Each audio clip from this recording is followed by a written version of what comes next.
যে তার গায়ে রক্ত ছিল, রক্ত ধুয়ে স্নানও করেছিলেন। তো মমতা ব্যানার্জি না জানলে কার্তিক ব্যানার্জি তো সুবিধা করতে পারবেন না, বা আবেশ ব্যানার্জিও সুবিধা করতে পারবেন না। স্বাস্থ্যমন্ত্রী হিসেবে মমতা ব্যানার্জি সুবিধা করতে পারবেন, অতএব মমতা ব্যানার্জি না জানার কোনো সম্ভাবনা নাই। দেখুন, দুজন হাজিরা দিয়েছেন, আর একজন যিনি আছেন বিনীত গোয়েল, তাকেও হাজিরা দিতে হবে, না দিলে তিনি অসুবিধায় পড়বেন। অভিষেক গুপ্তার বিরুদ্ধে যেটা অভিযোগ হচ্ছে যে তিনি ইউনিফর্ম পরে অভয়ের মা বাবাকে ঘুষ দিতে গিয়েছিলেন টাকা। আর ইন্দিরা মুখার্জি তো আমরা সবাই জানি যে তিনি ওই যে অভিজ্ঞ যে পিজি হাসপাতালের পিজিটি, সেটাও কাগজ জাল করে ভর্তি হয়েছিলেন। তো তিনি সিন অফ ক্রাইমে ছিলেন। তিনি সে ছবি দেখে বলছেন যে এটা ডিডির ফিঙ্গারপ্রিন্ট এক্সপার্ট। দেখবেন যে মুখ্যমন্ত্রী বলছেন যে রাত 2টো পর্যন্ত তিনি কমিশনারের সঙ্গে যোগাযোগে ছিলেন, কথা বলছিলেন। তো এটা কোনো অসৎ কাজ ছাড়া সম্ভব নয়। দেখুন, বিনীত গোয়েল কোন সাধারণ একজন লোক নয়, ট্রেনিং নেওয়া সিজনড আইপিএস অফিসার। অতএব তিনি সবকিছু প্রকাশ করে দেবেন এরকম মনে হয় না। ভদ্র মহিলাকে ধর্ষণ এবং খুনের অপরাধী শুধুমাত্র এই সিভিক ভলেন্টিয়ার একা হতে পারেন না, আরও অপরাধী ছিলেন। সেই প্রভাবশালী অপরাধীদের বাঁচানোর জন্যেই এই কমিশনার, ডেপুটি কমিশনারদের, প্রিন্সিপালের, এমএসভিপিদের প্রমাণ লোপাটের এবং অপরাধ ধামাচাপা দেওয়ার প্রচেষ্টা। মমতা ব্যানার্জির সঙ্গে যারা ছিলেন, মমতা ব্যানার্জি অপরাধী, তাদেরকে সকলকে অপরাধী বানিয়েছেন। কিন্তু মমতা ব্যানার্জির হাতে পুলিশ ছিল, তারা সুরক্ষা পেতেন। এখন মমতা ব্যানার্জির সুরক্ষা দেওয়ার ক্ষমতা নেই, অতএব এই অপরাধীরা কেউ মমতা ব্যানার্জির সঙ্গে থাকবে না। আমি তো এটা আপনাদেরকেও আগে অনেকবার বলেছি যে দেখুন, কমিশনার অফ পুলিশ সরাসরি মুখ্যমন্ত্রীর বা পুলিশ মন্ত্রীর অধীনে কাজ করেন না, মাঝখানে হোম সেক্রেটারি আছে। অতএব পুলিশ মন্ত্রী যদি কিছু জানার থাকে সেটা তিনি হোম সেক্রেটারির কাছ থেকে জানবেন, হোম সেক্রেটারি কমিশনারের কাছ থেকে জেনে নেবেন, বা কমিশনার কিছু যদি পুলিশ মন্ত্রীকে জানানোর থাকে সেটা কমিশনার হোম সেক্রেটারিকে বলবেন, হোম সেক্রেটারি পুলিশ মন্ত্রীকে বলবেন। তবুও বিশেষ কোনো অবস্থায় একবার ফোন করলেও বোঝা যায়। কিন্তু আপনারা ফুটেজ দেখবেন যে মুখ্যমন্ত্রী বলছেন যে রাত 2টো পর্যন্ত তিনি কমিশনারের সঙ্গে যোগাযোগে ছিলেন, কথা বলছিলেন। তো এটা কোনো অসৎ কাজ ছাড়া সম্ভব নয়। অতএব এই যে প্রমাণ ধামাচাপা দেওয়ার সঙ্গে যে মুখ্যমন্ত্রী, তৎকালীন মুখ্যমন্ত্রীর কথা বলছি, জড়িত ছিলেন, সেই ব্যাপারটাও ওনার কথা থেকেই। আইপিএস ইন্দিরা মুখার্জি, অভিষেক গুপ্তার কাজ কি ছিল মমতার দুর্নীতিকে সাপোর্ট করা বা ধামাচাপা দেওয়া? না না, ওনাদের বিরুদ্ধে অভিযোগ তো খুবই গুরুতর। যেমন অভিষেক গুপ্তার বিরুদ্ধে যেটা অভিযোগ হচ্ছে যে তিনি ইউনিফর্ম পরে অভয়ের মা বাবাকে ঘুষ দিতে গিয়েছিলেন টাকা। আর ইন্দিরা মুখার্জি তো আমরা সবাই জানি যে তিনি ওই যে অভিজ্ঞ যে পিজি হাসপাতালের পিজিটি, সেটাও কাগজ জাল করে ভর্তি হয়েছিলেন। তো তিনি সিন অফ ক্রাইমে ছিলেন। তিনি সে ছবি দেখে বলছেন যে এটা ডিডির ফিঙ্গারপ্রিন্ট এক্সপার্ট। তো এই মিথ্যে কথা তাকে কে বলতে বলেছিল সেটা ইন্দিরাই ভালো বলতে পারবেন। কিন্তু তিনি যে মিথ্যে কথা বলেছিলেন প্রেস কনফারেন্স করে, আরো অনেক কথা বলেছিলেন, এই ব্যাপারটাই কোনো রকম সন্দেহ নাই যে তিনি মিথ্যে কথা বলেছিলেন। কি লুকানোর চেষ্টা করছেন এরা, বা কি এড়িয়ে যাওয়ার, বা কি চাপা দেওয়ার চেষ্টা করছেন? আবেশ ব্যানার্জিকে কি বাঁচানোর চেষ্টা করছেন, মমতার আরেক ভাইপো? দেখুন, আবেশ ব্যানার্জি কিনা আমি এক্ষুনি বলতে পারবো না, যেহেতু আমার কাছে কোনো প্রমাণ নাই। তবে এ ব্যাপারে কোনো সন্দেহ নেই যে ভদ্র মহিলাকে ধর্ষণ এবং খুনের অপরাধী শুধুমাত্র এই সিভিক ভলেন্টিয়ার একা হতে পারেন না, আরও অপরাধী ছিলেন। সেই প্রভাবশালী অপরাধীদের বাঁচানোর জন্যেই এই কমিশনার, ডেপুটি কমিশনারদের, প্রিন্সিপালের, এমএসভিপিদের প্রমাণ লোপাটের এবং অপরাধ ধামাচাপা দেওয়ার প্রচেষ্টা। দেখুন, বিনীত গোয়েল কোন সাধারণ একজন লোক নয়, ট্রেনিং নেওয়া সিজনড আইপিএস অফিসার। অতএব তিনি সবকিছু প্রকাশ করে দেবেন এরকম মনে হয় না, কারণ অপরাধটা প্রকাশ করলে অন্যরা তাতে জড়িয়ে যাবেন সেটা ঠিক, কিন্তু উনার অপরাধ তো তাতে স্খলন হবে না। অতএব উনি খুব বেশি কিছু বলবেন বলে আমার মনে হয় না। তিনি হাজিরা দেবেন কি আদৌ? দেখুন, ডেকে পাঠালে হাজিরা দিতে বাধ্য হবেন, যদি না হন তাহলে তো তার গ্রেপ্তার হয়ে যাবেন, সেটা কে চাইবেন? অভয়ার মা সরাসরি দাবি করছে যে এই যে আবিশ ব্যানার্জি, মমতা ব্যানার্জির আরেক ভাইপো, তার রক্ত মানে অভয়ার রক্ত তার বিভিন্ন জায়গায় মানে হাতে বিভিন্ন বিয়েতে পাওয়া গেছে, দাবি করছে।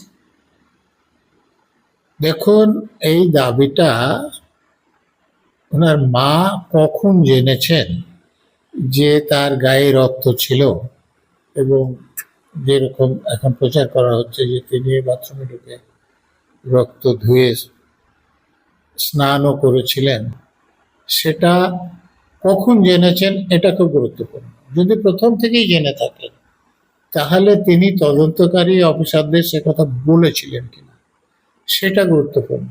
আর এখন যেটা সব থেকে গুরুত্বপূর্ণ, যে নার্স এটা দেখেছিলেন বা ক্যামেরাতে ছবি তুলেছিলেন, তিনি এখন সত্যিই সাক্ষী দেবেন কিনা। বা আপনি তো বলছিলেন যে এটা কোনো একজন সাংবাদিক একটা খবরের কাগজে এ নিয়ে খবরও করেছিলেন, সেই সাংবাদিক কিভাবে খবরটা করেছিলেন সেটাও খোঁজ নিয়ে দেখা দরকার। কাজুরি বন্দ্যোপাধ্যায়, কার্তিক বন্দ্যোপাধ্যায় কোথায়? নিখোঁজ তো আমরা দেখতে পাচ্ছি একেবারেই আবেশ বন্দ্যোপাধ্যায়। দেখুন, যদি কোনো দোষী না করে থাকে তাহলে এটা নিখোঁজ হচ্ছে কিভাবে? দেখুন, সত্যি কথা বলতে গেলে দোষ করে থাকলে তো নিখোঁজ হওয়ার যথেষ্টই কারণ আছে, কিন্তু দোষ না করলেও যখন এরকম একটা অভিযোগ উঠছে তখন তাদেরকে গ্রেপ্তার না করা হলে জিজ্ঞাসাবাদের জন্য ডাকা হতে পারে। অতএব তাদের ভয় থাকতেই পারে। গ্রেফতারির ভয়ে কি কাজুরি আর কার্তিক বন্দ্যোপাধ্যায় আড়াল? খোঁজ নিয়ে সেটা বলতে হবে, কারণ কাজুরি বন্দ্যোপাধ্যায়, কার্তিক বন্দ্যোপাধ্যায়ের বাড়িতে যাওয়া হয়েছিল, তারা কিন্তু নেই। এবং আবেশ বন্দ্যোপাধ্যায়, যার নাম নতুন যোগ হয়েছে এবং সরাসরি খুনে বা ধর্ষণের সাথে জড়িত রয়েছে, বারংবার উঠছে অভিযোগটা, তাকে কিন্তু পাওয়া যাচ্ছে না।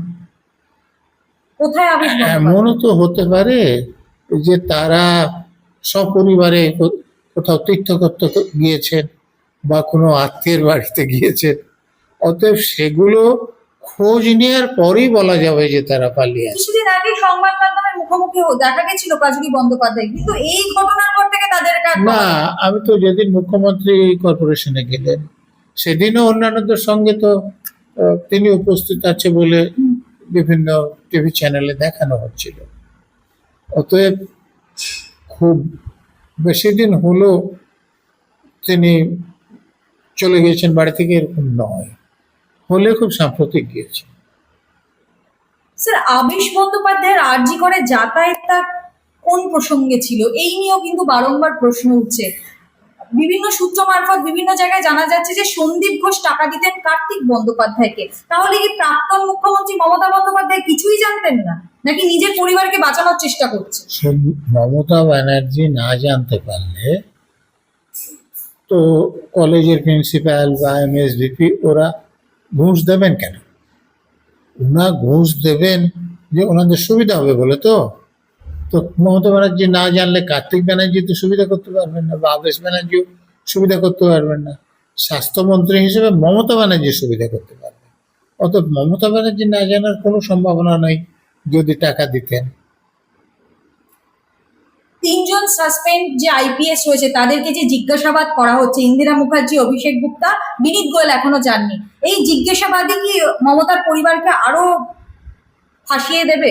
তাদের জিজ্ঞাসাবাদের উত্তরে এরা কি বলবেন? যেমন অভিষেক গুপ্তার বিরুদ্ধে অভিযোগ হচ্ছে যে তিনি নোটের বান্ডেল ঘুষ হিসেবে দিতে চেয়েছিলেন অভয়ার বাবা মার মুখ বন্ধ করার জন্য।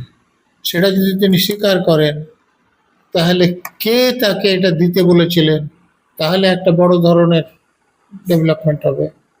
আবার ইন্দিরা মুখার্জি যে প্রেস কনফারেন্স করে বারবার লোককে বিভ্রান্ত করার জন্য, তদন্তকারীদের বিভ্রান্ত করার জন্য, সেমিনার রুম, তার পাশের যে বাথরুম, সেগুলো ঠিক করে তদন্তই হয়নি। সর্বোপরি যে সিসিটিভি ফুটেজ, সন্দীপ ঘোষের যে জায়গাটায় তিনি থাকতেন, সেই জায়গাটা সিসিটিভি ফুটেজও খুঁটিয়ে দেখা হয়নি। শুধু সেটা না, আমি উদাহরণ দিয়ে এর আগে বলেছি, আপনারা দেখবেন যে সিবিআই আমাদের দেশের সব থেকে নামী তদন্তকারী সংস্থা। তো তারা যদি কোনো প্রমাণ না পায়, তাহলে কলেজের প্রিন্সিপাল এবং স্থানীয় থানার ওসিকে কেন গ্রেপ্তার করবে? আর যদি প্রমাণ পান, তাহলে তাদের বিরুদ্ধে চার্জশিট কেন দিচ্ছেন না? অতএব সিবিআইয়ের যে তদন্ত, সেটা কিন্তু সঠিক কোনো মতেই বলা যাবে না। স্যার, একেবারেই অন্য প্রসঙ্গ, সেটা হচ্ছে 21শে জুলাইটা আদেও হবে কিনা, এই নিয়ে কিন্তু অভিষেক বন্দ্যোপাধ্যায় মমতা বন্দ্যোপাধ্যায়ের বিরুদ্ধে নোটিশ জারি করা হয়েছে।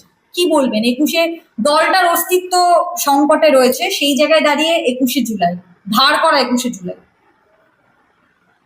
দেখুন, যখন যে 1993 তৃণমূল কংগ্রেস হয়নি, কংগ্রেসের মিছিল ছিল, তো তৃণমূল কংগ্রেস সেটাকে নিয়ে মিছিল করতো, তারা লোকদেরকে গুলি করে মারত, বোমা দিয়ে মারত, অন্যভাবে কুপিয়ে মারত, কিন্তু তারপরে 21শে জুলাই তারা পালন করত।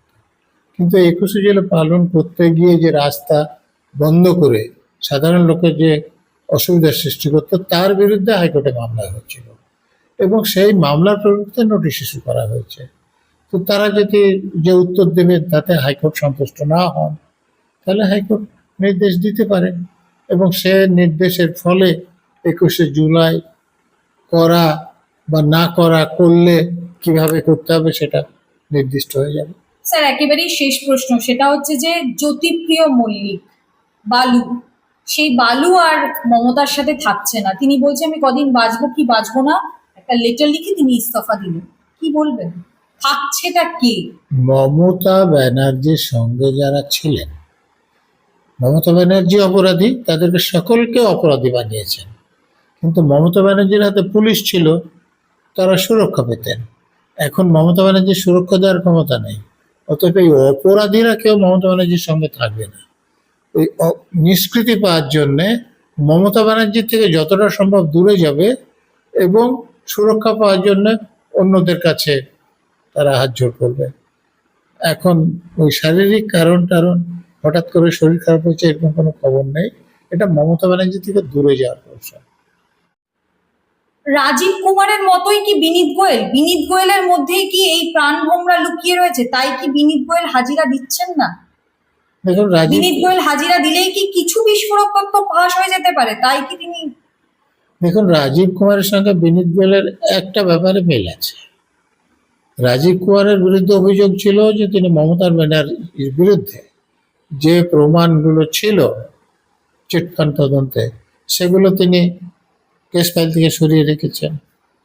আর বিনীত গোয়েলের বিরুদ্ধে অভিযোগ হচ্ছে যে মমতা ব্যানার্জি বা তার লোকজনের বিরুদ্ধে যে প্রমাণ ছিল সেটা লোপাট করেছে। তো এই জায়গায় দুজন মিল আছে। রাজীব কুমারকে যেমন বাঁচিয়েছিলেন প্রাক্তন মুখ্যমন্ত্রী, বিনীত গোয়েলকেও কি বাঁচাবেন? আর রাস্তা কোনো খোলা আছে?